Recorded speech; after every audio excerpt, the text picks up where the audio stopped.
हे माई मेरी सच्चिया जोता वाली माता, तेरी सदा ही जय। बोल सांची दरबार की जय। तो धर्म प्रेमी भक्तजनों, इस प्रकार माँ भगवती जगजननी वैष्णो देवी जी की अपार कृपा से आज हम सब ने बड़े ही भक्ति भाव से माँ भगवती के चरणों में बैठकर माँ भगवती की स्तुति की, पाठ किया।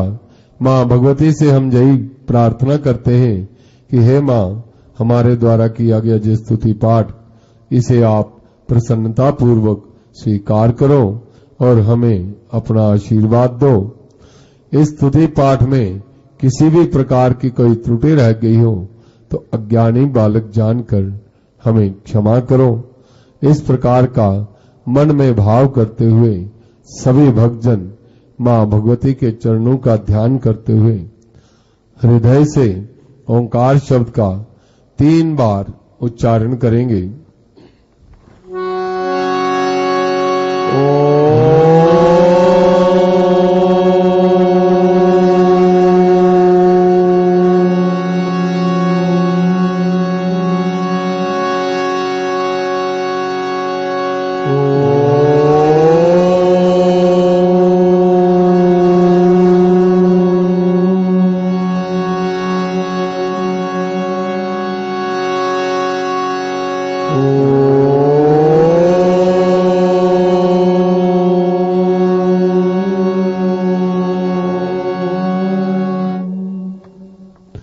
बोल सांचे दरबार की जय।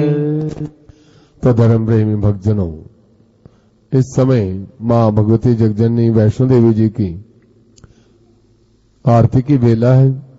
इस दिव्य गुफा के अंदर माँ भगवती जगजननी 3 प्राकृतिक दिव्य पिंडियों के रूप में विराजमान है।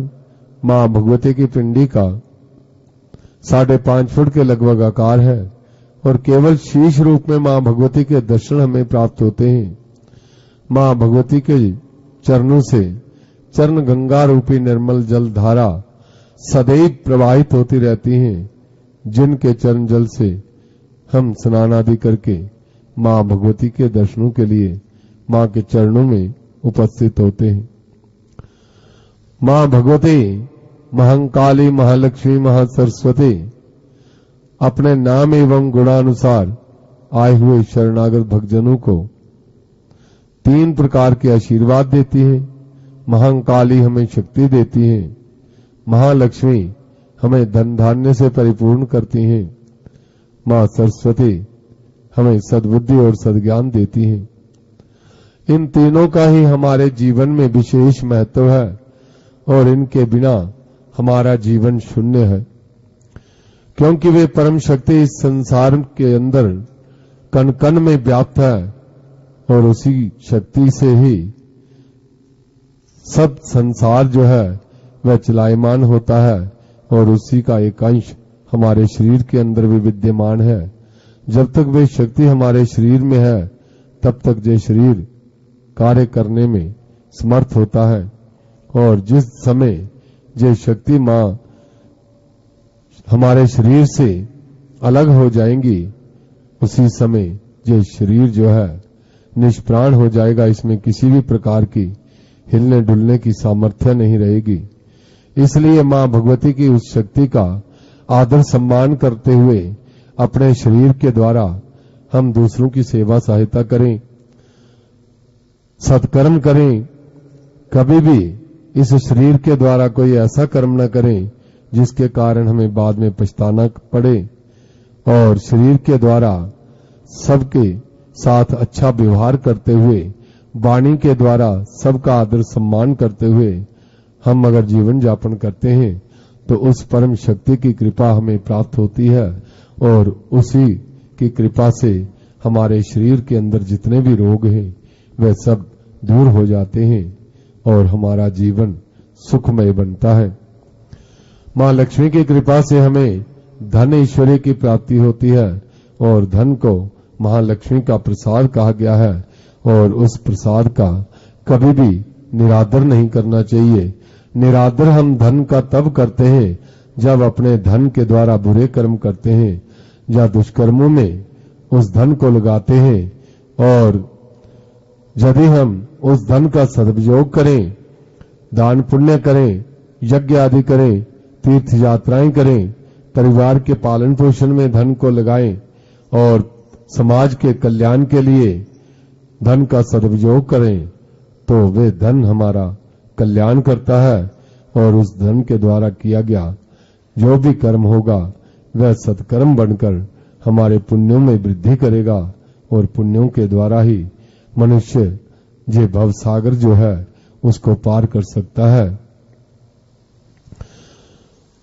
तो मां सरस्वती की कृपा से हमें ज्ञान की प्राप्ति होती है और ज्ञान के द्वारा भली भांति विचार करके हम सत्कर्मों में प्रवृत्त हो, दूसरों को सत मार्ग पर चलने के लिए प्रेरित करें और स्वयं भी सन्मार्ग पर चलते हुए अपना तथा दूसरों का कल्याण हमें करना चाहिए और सरस्वती मां की कृपा सदैव हमारे ऊपर बनी रहे।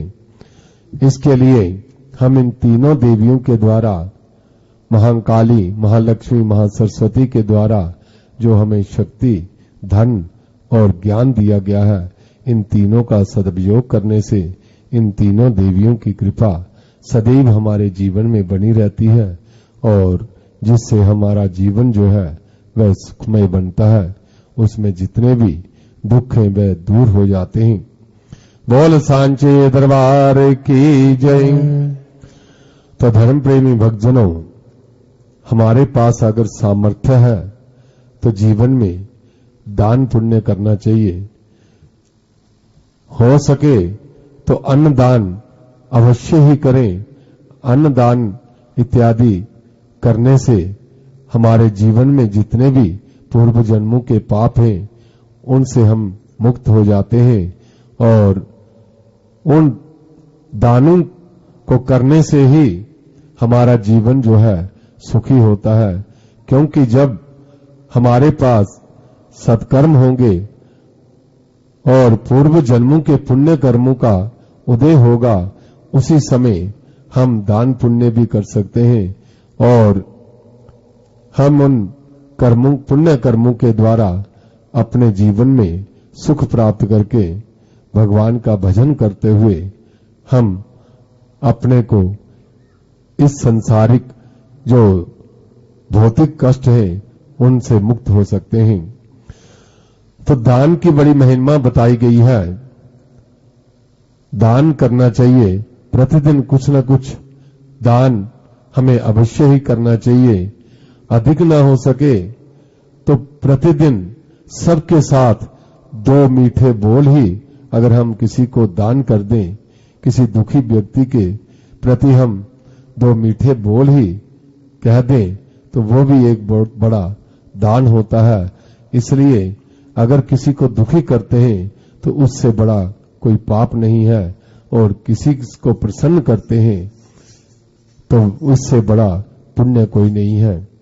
पूर्व समय की बात है, महाभारत के युद्ध में जिस दिन कर्ण युद्ध भूमि में गिरे, अर्जुन के द्वारा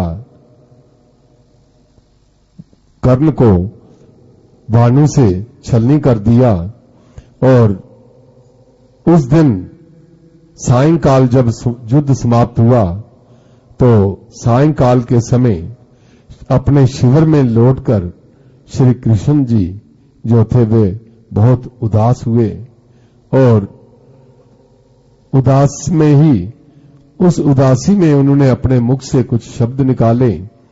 वे कहने लगे कि आज दानशीलता का सूर्य जो है वो अस्त हो रहा है। तब अर्जुन ने भगवान श्री कृष्ण जी से कहा कि हे अच्युत, आप इतने उदास क्यों हो और इतनी क्या महानता है कर्ण में कि आप ऐसा कह रहे हैं कि दानशीलता का सूर्य अस्त हो रहा है। अर्जुन में इतनी क्या महानता है। तो उस समय भगवान श्री कृष्ण ने कहा कि हे अर्जुन, जो कर्ण है ये बहुत बड़ा दानी है, इसके समान कोई भी दानी आज तक नहीं हुआ। इसने कभी किसी को निराश नहीं किया, चाहे देवता भी किसी भी रूप में कोई आया इसके पास, इसने अगर किसी ने कुछ मांगा तो इसने सब कुछ उसके ऊपर निछावर कर दिया, कभी भी उसे निराश नहीं भेजा। तो इसलिए अर्जुन कहने लगे कि जे मैं नहीं मानता, तो क्योंकि दानी जो है एक से बढ़कर एक हैं, कई बहुत दानी हुए हैं। तो भगवान श्री कृष्ण ने कहा कि कर्ण जैसा दानी इस संसार में वर्तमान समय में मुझे कोई दिखाई नहीं देता। तो भगवान श्री कृष्ण ने अर्जुन से कहा, चलो अर्जुन, उस महात्मा के दर्शन कराएं, तुम दूर से ही देखते रहना। और भगवान श्री कृष्ण अर्जुन को साथ लेकर उस युद्ध क्षेत्र में, जो अनेक प्रकार के वीर योद्धाओं के शवों से भरा हुआ था, बहुत से योद्धा जो है वहां जख्मी पड़े हुए थे, सब और रक्त ही रक्त दिखाई दे रहा था। उस समय उन्होंने वृद्ध ब्राह्मण का रूप धारण करके वे उस युद्ध क्षेत्र में जाते हैं और अर्जुन दूर खड़ा होकर वे दृश्य देखता है। तो भगवान श्री कृष्ण जब युद्ध क्षेत्र में पहुंचते हैं तो वहां आवाज लगाते हैं और रक्त के कीचड़ से सनी युद्ध भूमि में कर्ण जो है वे मरणासन पर पड़े हैं। और उसी समय वृद्ध ब्राह्मण ने उन्हें पुकारा, महादानी कर्ण, महादानी कर्ण। इस प्रकार दो तीन जब उन्होंने आवाजें लगाई तो किसी प्रकार अपनी पीड़ा को दबाते हुए कर्ण जो है वे बहुत बुरी तरह से घायल हुए थे और अपनी पीड़ा को दबाकर जब उन्हें ऐसी आवाज सुनाई दी कि उन्हें कोई पुकार रहा है, तो उस समय उन्होंने कहा, कर्ण ने कहा कि मैं जहां पर हूं। तो उस समय वृद्ध ब्राह्मण जो थे वे उसके पास गए और कहने लगे कि मैंने तुम्हारा सुजश सुना है कि आप बहुत ही बड़े दानी हैं और मुझे इस समय थोड़े धन की आवश्यकता थी और तुम्हारे पास आया था। आपका बहुत नाम सुना था कि आपने कभी किसी को निराश नहीं किया। तो अब तुम्हारी ये दशा देखकर मुझे दया आ रही है और मुझे ऐसा लगता है कि आज मैं पहला मांगने वाला हूंगा जो आज आपके यहां से खाली जाऊंगा। और इसलिए मैं बहुत निराश हूं आपकी ये दशा देखकर कि मैं कैसे समय में मैं आपके पास पहुंचा जब आपके अंतिम समय है और आपकी ये दशा है, घायलावस्था में है। तो इस अवस्था में मुझे कोई भी आशा नहीं कि आप मुझे कुछ दान करेंगे। तो तब कर्ण ने कहा कि हे ब्राह्मण देव, रुको, मैं आपको निराश नहीं लौटा सकता, क्योंकि जीवन में आज तक मेरे पास अगर कोई मांगने आया तो वे कभी निराश नहीं लौटा। इसलिए इस समय आप ऐसा करिए कि मेरे दांत जो हैं उनमें एक दांत जो है वह सोने का है, आप उसे उखाड़ लीजिए, तो जे आप ले जाइए और जो भी आपकी आवश्यकता है उसे पूरा कीजिए। तो ब्राह्मण ने कहा, छी छी, मैं ये दुष्कृत्य नहीं कर सकता, क्योंकि इस समय आपकी अवस्था ऐसी है, तो जे आपका दांत तोड़कर इस अवस्था में मैं अपनी आवश्यकता पूरी करूं ऐसा मैं सोच भी नहीं सकता। मैं ये बहुत बड़ा पाप है, मैं ये पाप क्यों लूं? तब कर्ण ने कहा कि हे ब्राह्मण रुको। तो उस समय कर्ण ने क्या किया, अपनी पीड़ा को दबाते हुए किसी प्रकार अपना सिर जो है वह उठाया और बड़ी मुश्किल से उठाकर एक पत्थर था, उस पत्थर पे अपना मुंह मार दिया। और जोर से जब उसने मुंह मारा तो उसका दांत जो है वह टूटकर बाहर आ गया। और कर्ण ने वह खून से लथपथ दांत जो था वह उसने उस ब्राह्मण को देने लगे। तो कर्ण ने जब वह खून से लथपथ दांत जो है उस ब्राह्मण को देना चाहा कि जे लो आप, तो ब्राह्मण ने कहा कि मैं जे खून से लथपथ दांत जो है आपका जे अशुद्ध है, इसे मैं स्वीकार नहीं कर सकता। मैं एक बहुत ही नियमी संयमी ब्राह्मण हूं। मैं कभी भी ऐसा दान नहीं लेता जिसमें रक्त लगा हो, रक्त से संचित हो, इसलिए मैं निराश ही लौटना चाहूंगा। तो कर्ण ने तब कहा कि ब्राह्मण देव ठहर जाइए। तो किसी प्रकार उन्होंने अपने पास में पड़े हुए अपने धनुष बाण को कैसे भी वे घसीटते हुए उसके पास गए और वहां जाकर उन्होंने बड़ी मुश्किल से किसी प्रकार उस धनुष पर बाण चढ़ाया और बाण का संधान किया। और उस बाण के द्वारा जो है वे जल की वर्षा होने लगी और जल वर्षा से उन्होंने उस दांत को धोया और धोकर वे उन्होंने भगवान श्री कृष्ण जो उस समय वृद्ध ब्राह्मण के रूप में थे तो उन्हें वे दान दिया, वे दांत दिया। और ब्राह्मण वे दांत लेकर बड़े प्रसन्नता से वहां से चले गए और आकर अर्जुन से कहते हैं कि हे अर्जुन, आपने जो दृश्य देखा, क्या इस समय ऐसे समय में भी कोई ये सोच सकता है कि मैं किसी को खाली ना लौटाऊं? और इतना बड़ा दानी है कर्ण कि अपनी मृत्यु के समय भी उसने किसी को निराश नहीं होने दिया और दान का महत्व जो है उसने दान की महानता को सदैव बरकरार रखा और कभी भी दान कर्म से वह अच्युत नहीं हुआ। इसलिए ये कर्ण जो है ये धन्य है कि ये पृथ्वी जहां ऐसे दानी जो हैं हुए हैं जिन्होंने कभी भी अपने शरीर की, अपने प्राणों की परवाह नहीं की, परंतु भिखारी को जो भी कोई उन्हें उनके पास मांगने आया तो उसे निराश नहीं किया।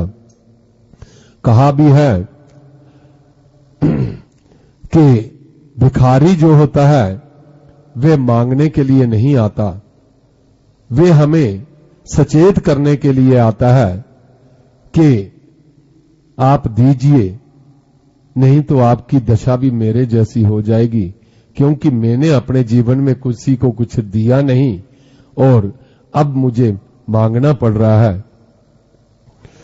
याचका नैव जाचंती बोधयंती गृहे गृहे दीयताम दीयताम न तो गति रीदृशी।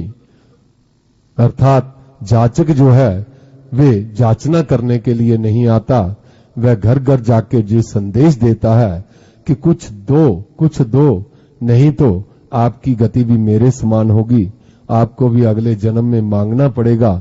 इसलिए इसी जन्म में हम अगर दान पुण्य करना आरंभ कर दें तो आने वाले कई जन्म हमारे सुधर जाएंगे। बोल सांचे दरबार की जय।